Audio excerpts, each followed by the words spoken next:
Of the 7 ancient hills of Rome, the most well-known would be the Palatine, il Palatino. According to the legend, this is where the first King Romulus founded his kingdom. There's so much to see here, an entire day won't be enough. Just wandering around is fun. But the true gem of the Palatine is the house, or should I say houses, of Augustus, the first emperor, and his wife Livia, the Domus Augusti. From the Colosseum, get to the opposite end of the hill. There are different routes, but it takes about 20 minutes on foot.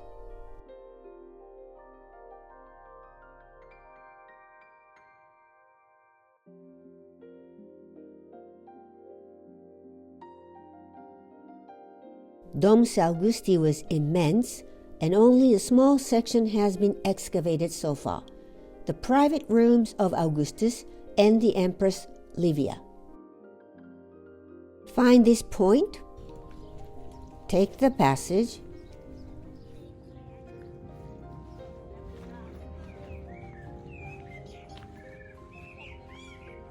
this is the so-called House of Livia.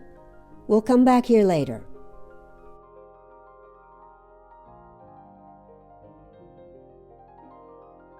Keep on going till this structure here.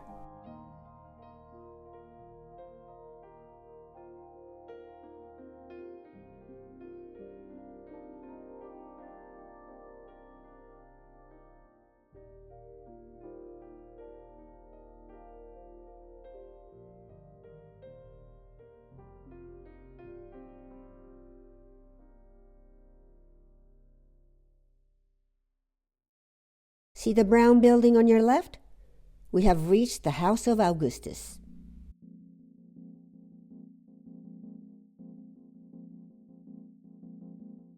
You're not allowed to visit this area on your own.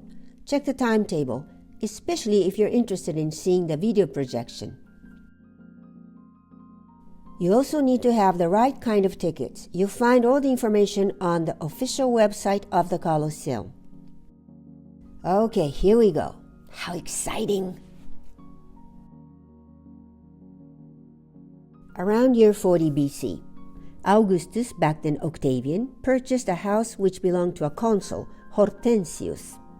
It was a modest house, no marble, no mosaics, not even huge. But Octavian started buying other houses nearby, like 6 of them. By year 36 BC, combining these houses, he's become the owner of a spacey estate. Domus Octaviano. In year 36 BC, the Palatine was hit by a lightning.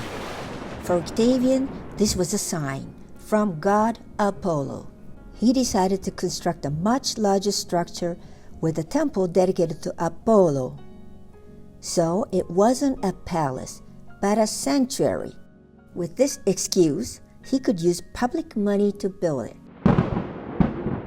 To make space for the new structure, he obliterated the entire domes and made a platform for this sanctuary palace building. And this is why today we can visit the original Domus Octaviano, exactly because he buried it all. This is what's been discovered so far. The red area is open to the public. That's where we're going. The room with pine garlands was the bedroom of the Empress.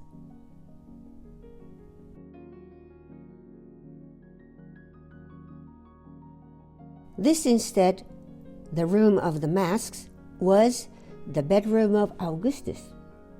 Small rooms with no windows. This is because it's easier to keep these rooms warm like this.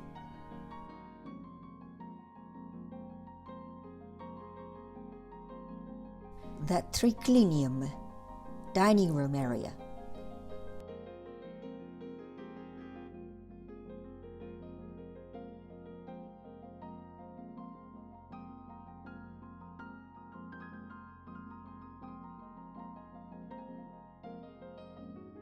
Floors had inlaid marble or mosaics. Now we move from private rooms to more public areas. There used to be a ramp here.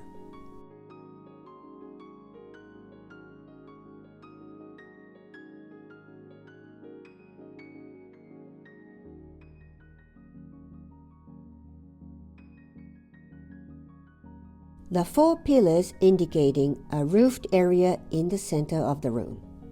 Guests would be so impressed by these sophisticated fresco paintings. So bright and colorful, yet elegant.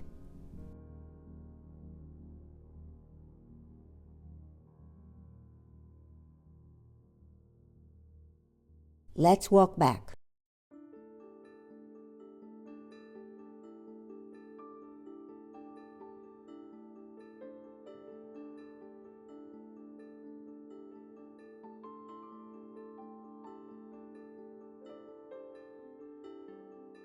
Wait a second, we're not done here. Don't forget to go up. This is the famous Studiolo, also known as the Syracuse. When Augustus needed to flee from the rest of the world, he'd be here, in this tiny study, which offered him complete privacy.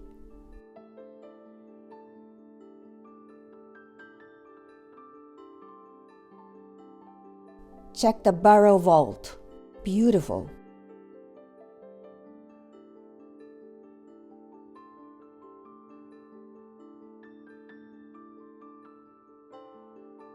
Let's head down and leave the area. As I've mentioned, they do have video projecting moments to help you understand better. Check the timetable. You know, the position of this domus is special. Remember walking past these ruins? They say this is what's left of the house, more like a hut, of Romulus, the first king. Augustus wanted to live right next to it. Now let's walk back to the so-called House of Livia. The entrance is down here. In 2024, they completed the restoration of these rooms, and the house is open to the public finally.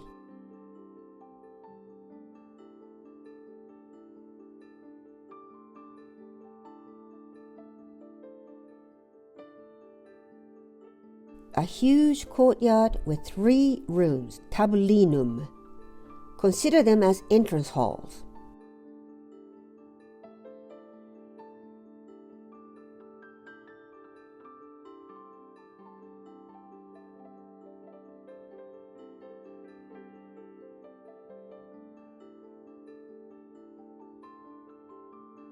Amazing garlands.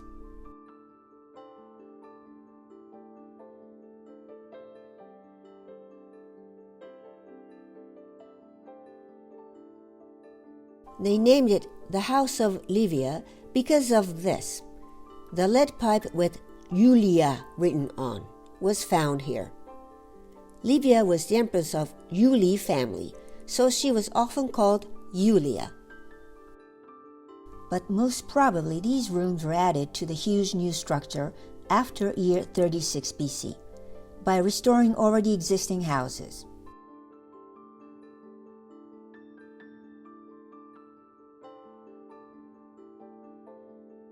Further, there's another room, the triclinium, dining room.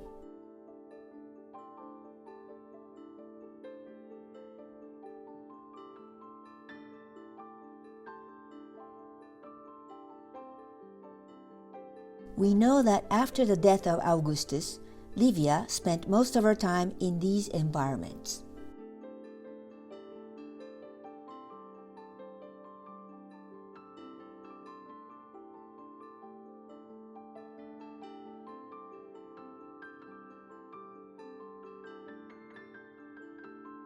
And now we're done. Like the House of Augustus, they too have video projections if you're interested.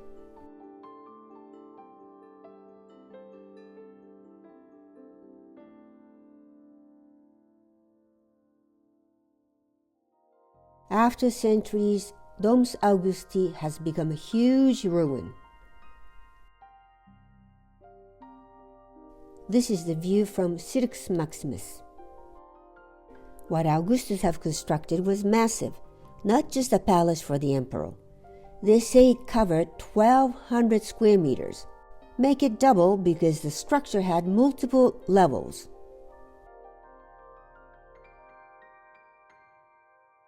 There were hundreds of rooms for ministers and secretaries, libraries, archives, reunion halls, deposits, sanctuaries and altars, patios with vegetation. The Temple of Apollo topping it all. Little has been discovered and less is open to the public. Only small sections, but let's be grateful for what we get to see. If you visit the Palatine Museum, you see fragments found from the Temple of Apollo area. Archaeologists continue to excavate and study. Let's give them some time, because I'm more than sure that there would be other incredible discoveries in the near future. After you visited the house of Livia and Augustus, stop by at the northern terrace of the Palatine and just admire Rome.